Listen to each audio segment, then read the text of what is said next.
Good morning to all મિત્રો. આજે આપણે ઓટોમોબાઈલ સિસ્ટમ ડિઝાઇન સબ્જેક્ટની અંદર chapter number 1 design of clutch, તેની અંદર આજનો ટોપિક આપણે જોવા જઈ રહ્યા છીએ, design procedure of the centrifugal clutch. મિત્રો, સેન્ટ્રીફ્યુગલ ક્લચની બેઝિક જે થિયરી જે છે તે આપણે અગાઉના લેક્ચરની અંદર જોઈ ગયા હતા કે જેમાં તે કયા પ્રિન્સિપલ ઉપર કામ કરે છે, તેનું કન્સ્ટ્રક્શન શું છે અને તે વર્કિંગ કઈ રીતે કરે છે. બરાબર. તો આ લેક્ચરની અંદર આપણે ચર્ચા કરીશું કે સેન્ટ્રીફ્યુગલ ક્લચ જે છે તેની ડિઝાઇન કઈ રીતે કરવામાં આવે છે. તો સૌથી પહેલાં હવે આપણે થોડુંક જે એનું નોમેનક્લેચરની બેઝિક જે છે એ જોઈએ. In designing a centrifugal clutch it is required to determine the weight of shoe, size of shoe and dimension of the spring. The following procedure may be adopted for the design of the centrifugal clutch. એટલે કે centrifugal ક્લચની design કરવાની હોય કે તેની design કરતી વખતે કઈ કઈ વસ્તુઓ આપણે તેને ડિઝાઇનના પોઈન્ટ ઓફ વ્યૂ ધ્યાને લેવાની હોય છે, અથવા તો કયા કયા પાર્ટ્સની કયા તેની એસેમ્બલી જે છે તેની ડિઝાઇન કરવાની છે તેમાં જોઈએ. તો મુખ્યત્વે તેની અંદર જે શૂ 4 વપરાય છે તો તે ચારેય શૂની સાઇઝ કેટલી છે, ઉપરાંત તેનું વજન કેટલું છે, અને જે સ્પ્રિંગનો ઉપયોગ કરવામાં આવ્યો છે તો તેના ડાયમેન્શન કેટલું છે. તો ત્યાં આ મુખ્યત્વે 3 વસ્તુઓ સેન્ટ્રીફ્યુગલ ક્લચની ડિઝાઇનમાં ધ્યાન રાખવામાં આવતી હોય છે. અને જ્યારે આપણે સેન્ટ્રીફ્યુગલ ક્લચની ડિઝાઇન કરતા હોઈએ છીએ તો આમાં આ પ્રોસિજર વખતે નીચેના પેરામીટર જે છે તે ધ્યાને લેવામાં આવે છે. પહેલું સૌથી છે માસ ઓફ ધ શૂ, એટલે કે જે 4 શૂ આપણે સેન્ટ્રીફ્યુગલ ક્લચની અંદર ઉપયોગ કરીએ છીએ તો તેનું વજન કેટલું હશે. Consider 1 shoe of the centrifugal clutch as shown in figure.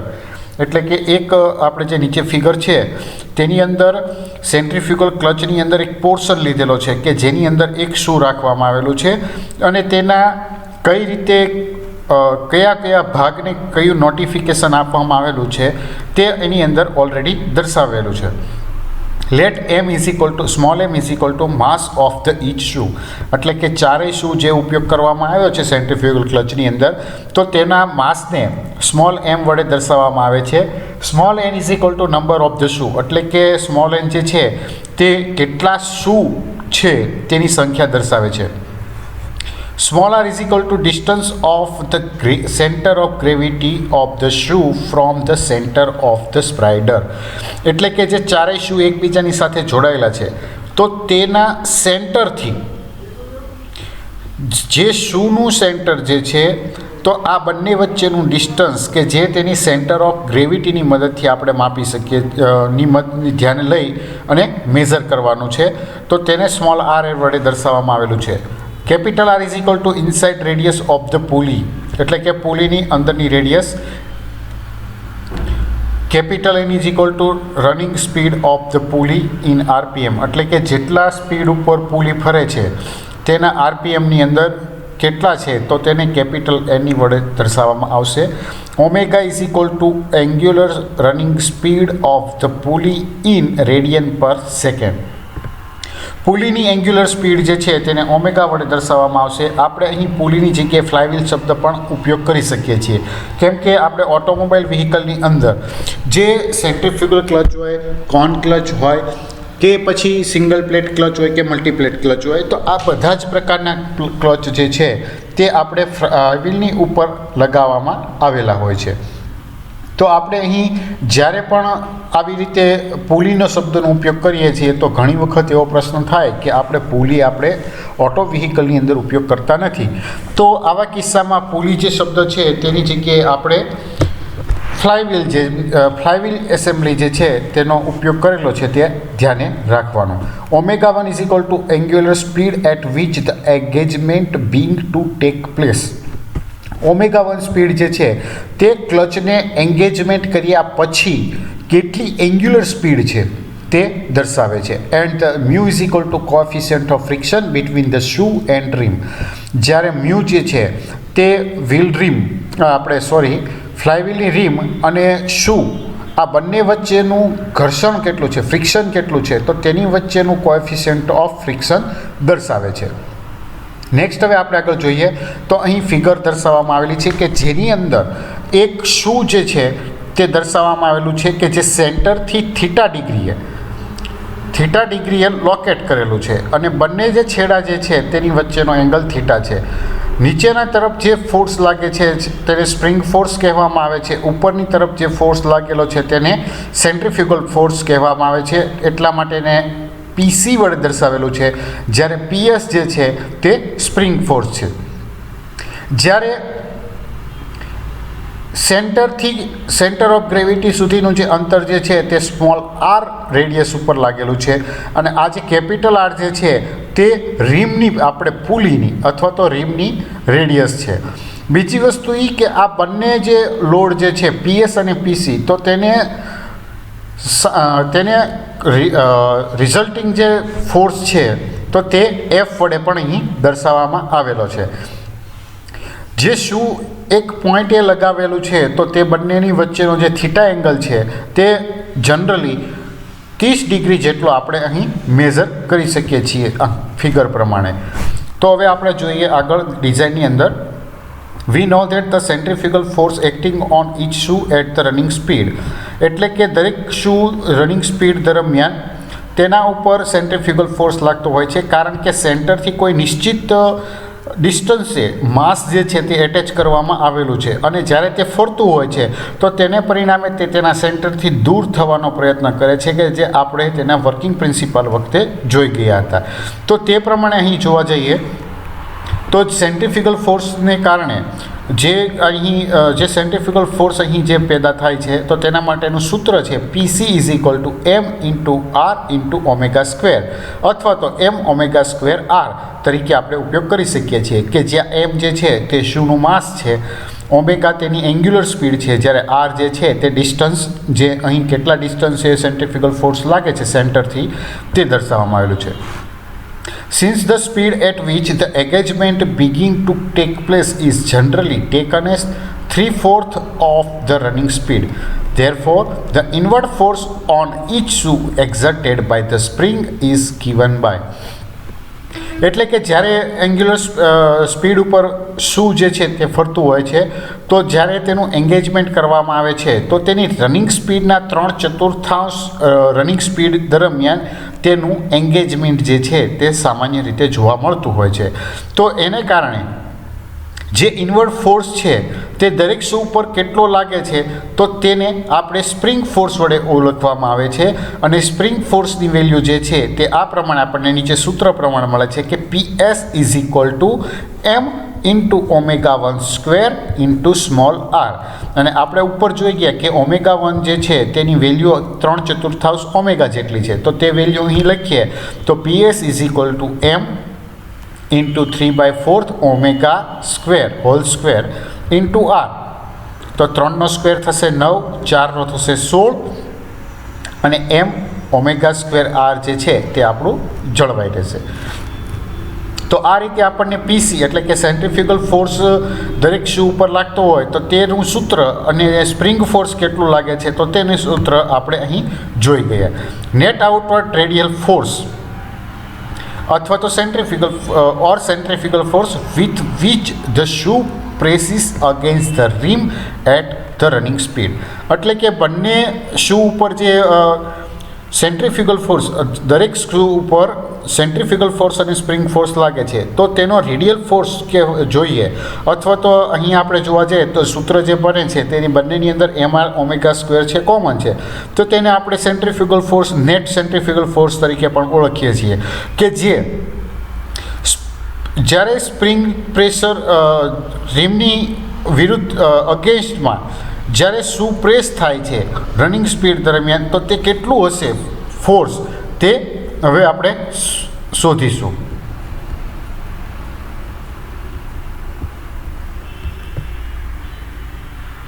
તો બંને વચ્ચેનો ડિફરન્સ જે છે તેને અંદર જોવા જાય તો centrifugal force minus spring force બંનેની વેલ્યુ લખીએ તો કે m × ω² × r -9/60 m ω² r. 16 છે એ બંને તરફ કોમન લઈ લઈએ તો આપણને સૂત્ર જે ડિફરન્સ બંને વચ્ચેનું છે નેટ સેન્ટ્રીફ્યુગલ ફોર્સ એ 7/16 into M into omega square into R જેટલું મળે. તો આ જે સેન્ટ્રીફ્યુગલ ફોર્સ જે છે તે આપણો નેટ સેન્ટ્રીફ્યુગલ ફોર્સ કે જે દરેક શૂ ઉપર લાગતો હોય. હવે એમાં આગળ જોઈએ તો કે and the frictional force acting tangentially on each shoe, કે મેં જે અહીંયા આપણે જોઈ ગયા કે જે શૂ છે તો તેને રિઝલ્ટન્ટ જે ફોર્સ લાગે છે તે એફની મદદથી આપણે ફિગરની અંદર દર્શાવ્યો છે. તો તે લાગે છે ટેન્જન્શિયલી, બરોબર. તો ટેન્જન્શિયલી ફોર્સ લાગે છે તો તે ફોર્સ માટેનું સૂત્ર છે F is equal to mu into centrifugal force, એટલે કે mu into net centrifugal force PC minus PS. The frictional torque acting on each shoe. હવે આગળ એમાં વધીએ તો જે રીતે ફોર્સ લાગે છે ફ્રિક્શનલ ફોર્સ, તો તે રીતે તેની અંદરથી ટોર્ક પેદા થાય છે. તો ટોર્ક માટેનું સૂત્ર, ફ્રિક્શનલ ટોર્ક માટેનું સૂત્ર દરેક શૂ માટે જોવા જઈએ તો એ આ પ્રમાણે છે T is equal to F into R, where F is equal to એફની વેલ્યુ જે છે તે આપણે ઉપર જોઈ ગયા. તો ટી માટે આપણને અહીં મળે છે mu into PC minus PS into capital R. હવે જે અહીંયા વાત કરવામાં આવી છે તો એક શૂ માટેની આ વાત છે. જો દરેક શૂ માટેની સંખ્યાને ધ્યાનમાં લેવી હોય તો આવા કિસ્સામાં આ સૂત્ર જે છે તેની અંદર થોડુંક મોડિફિકેશન કરવું પડે. તો એના માટેનું સૂત્ર જે છે તો એના જોવા જઈએ તો and the total frictional torque transmitted, એટલે કે બધા જ શૂની મદદથી કેટલો ટોર્ક ટ્રાન્સમિટ થાય છે તો તેના માટેનું સૂત્ર આ પ્રમાણે છે T is equal to mu into PC minus PS bracket over into R into N. So T is equal to N into F into R, where F is equal to mu into PC minus PS. તો આ સૂત્ર જે છે તે short ફોર્મમાં આ રીતે લખી શકાય અને આ સૂત્રની મદદથી આપણે માસ ઓફ ધ શૂ જે છે તે સરળતાથી ફાઇન્ડ આઉટ કરી શકીએ છીએ. From this expression the mass of the shoe may be evaluated, એટલે કે આપણને જ્યારે રકમમાં સેન્ટ્રીફ્યુગલ ફોર્સની વેલ્યુ ના આપી હોય, એટલે કે ધારો કે ટોર્કની વેલ્યુ આપી હોય, માસની વેલ્યુ શોધવાની હોય અને આપણને એ વખતે એન્ગ્યુલર સ્પીડ જે છે તે ઓલરેડી આપેલી હોય છે, તો આ સૂત્રની મદદથી આપણે જે તે એક્ઝામ્પલની અંદર માસ ઓફ ધ શૂની વેલ્યુ જે છે તે સરળતાથી ફાઇન્ડ આઉટ કરી શકીએ છીએ. નેક્સ્ટ હવે ડિઝાઇનની અંદર આગળ વધીએ તો કે સાઇઝ ઓફ ધ શૂ. શૂની size let small L is equal to contact length of the shoe, એટલે કે જે રીમ સાથે શૂનો કોન્ટેક્ટ થાય છે અથવા તો તેની લંબાઈ કેટલી છે શૂની તે દર્શાવવામાં આવી છે એલ, સ્મોલ એલની મદદથી. B is equal to width of the shoe, કેટલી જાડાઈનું શૂ છે તેને સ્મોલ બીથી દર્શાવવામાં આવે છે. Capital R is equal to contact radius of the shoe, it is same as the inside radius of the rim of the pulley, એટલે કે capital R જે છે તે ફિગરની અંદર આપણે જોઈ ગયા કે એ પુલીનો અંદરનો રેડિયસ છે કે જેની સાથે શૂ છે તે કોન્ટેક્ટમાં આવતા હોય, અથવા તો તેને ફ્લાયવ્હીલની ઇનસાઇડ રેડિયસ તરીકે પણ આપણે ઉપયોગ કરી શકીએ છીએ. Theta is equal to angle subtended by the shoe at the centre of spider in radian. Theta angle જે છે તે શૂ સેન્ટરથી, સ્પાઈડરના સેન્ટરથી કેટલા અંતરે આવેલો છે તે દર્શાવે છે અને તેને રેડિયનની અંદર ધ્યાનમાં લેવામાં આવે છે અથવા તો ગણતરીમાં લેવામાં આવે છે. Small P is equal to intensity of the pressure exerted of shoe in order to ensure reasonable life it may be taken as 0.1 Newton upon millimeter square. P જે છે તે શૂ ઉપર કેટલું પ્રેશર પેદા થાય છે તેની ઇન્ટેન્સિટી દર્શાવે છે અને સામાન્ય કિસ્સામાં તેની લાઈફ યોગ્ય મળી રહે તે માટે તેવા કિસ્સામાં આ વેલ્યુ જે છે પીની એ 0.1 ન્યૂટન અપોન મિલીમીટર સ્ક્વેર છે તે લેવાતી હોય છે. We know that theta is equal to L upon R. અહીંયા જે આપણે થીટાની વેલ્યુ જે છે તે સૂત્ર જે છે ત્રિકોણની અંદર કોઈ પણ એક એંગલ ધ્યાને લઈ તો એની બે બાજુના માપ જે છે તે આપણે શોધી શકતા હોઈએ છીએ. તો એવા કિસ્સામાં થીટા ઇઝ ઇક્વલ ટુ પાસેની બાજુ સામેની બાજુના છેદમાં પાસેની બાજુ, એટલે કે થીટા બરાબર એલ ડિવાઇડેડ બાય આર. હવે એલને સૂત્રનો કરતા કરીએ તો આપણું સૂત્ર જે છે તે થીટા ઇન્ટુ આર જેટલું થાય અને અહીંયા થીટાની વેલ્યુ જે છે તે π/3 એટલે કે 60 ડિગ્રી જેટલી હોય છે. ચારેય શૂ લાગેલા હોય અને એ બંને જે ચારેય શૂ લાગેલા હોય છે તો તે એની નિશ્ચિત લંબાઈ હોય કે જે ઉપરની તરફ અને નીચેની તરફ સેન્ટર લાઇન જે છે તેની ઉપરની તરફ અને નીચેની તરફ 30 ડિગ્રી જેટલા હોય એટલે થીટાની ટોટલ વેલ્યુ આપણને મળે છે 60 ડિગ્રી. અને જો એને રેડિયનની અંદર કન્વર્ટ કરીએ તો આવા કિસ્સામાં થીટાની વેલ્યુ આપણે π/3 લઈ શકીએ છીએ. તો અહીં જે એલની વેલ્યુ જે છે તે π/3 ઇન્ટુ કેપિટલ આર મળે. નેક્સ્ટ હવે એની અંદર આગળ જોઈએ the area of contact of the shoe. શૂનો એરિયા કેટલો છે? તો શૂનો એરિયા જે છે તે આપણે એની લંબાઈ ગુણ્યા પહોળાઈની મદદથી લઈએ એટલે કે L into B. And the forces with which the shoe press against the rim. એટલે કે જે ફોર્સ શૂની અંદર પેદા થાય છે જ્યારે એ પ્રેશરાઇઝ થાય છે તો તે રિમની અંદર કેટલું છે તો તેના માટેનું સૂત્ર છે area into pressure, intensity of the pressure એટલે કે A ઇન્ટુ P, જ્યાં Lની વેલ્યુ છે L into B into P. Since the force which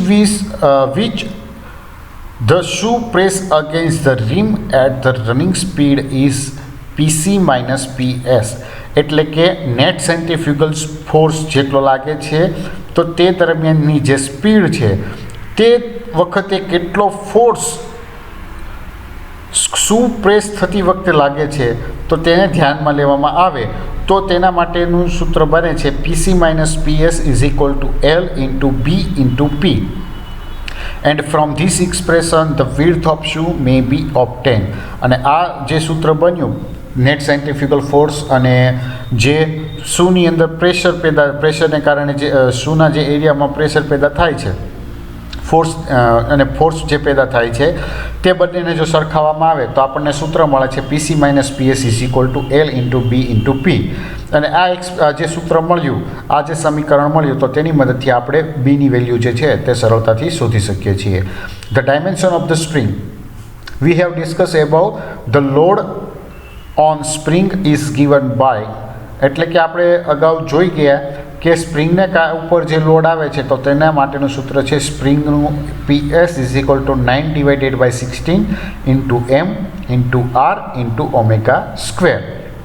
And the dimension of the spring may be obtained as usual. અને આ રીતે spring માટેના dimension જે છે તે આપણે સરળતાથી મેળવી શકતા હોઈએ છીએ. તો આ સાથે આજના લેક્ચરમાં ડિઝાઇન ઓફ સેન્ટ્રીફ્યુગલ ક્લચ એ પૂરું કરીએ છીએ. નેક્સ્ટ લેક્ચરની અંદર આપણે ચર્ચા કરીશું ત્યારે એક્ઝામ્પલ જે એક્ઝામમાં પૂછાય છે તો તેને કઈ રીતે સોલ્વ કરવાના હોય અને કઈ રીતે પૂછાય છે તો તેના વિશેની ચર્ચા વિસ્તરે કરશું.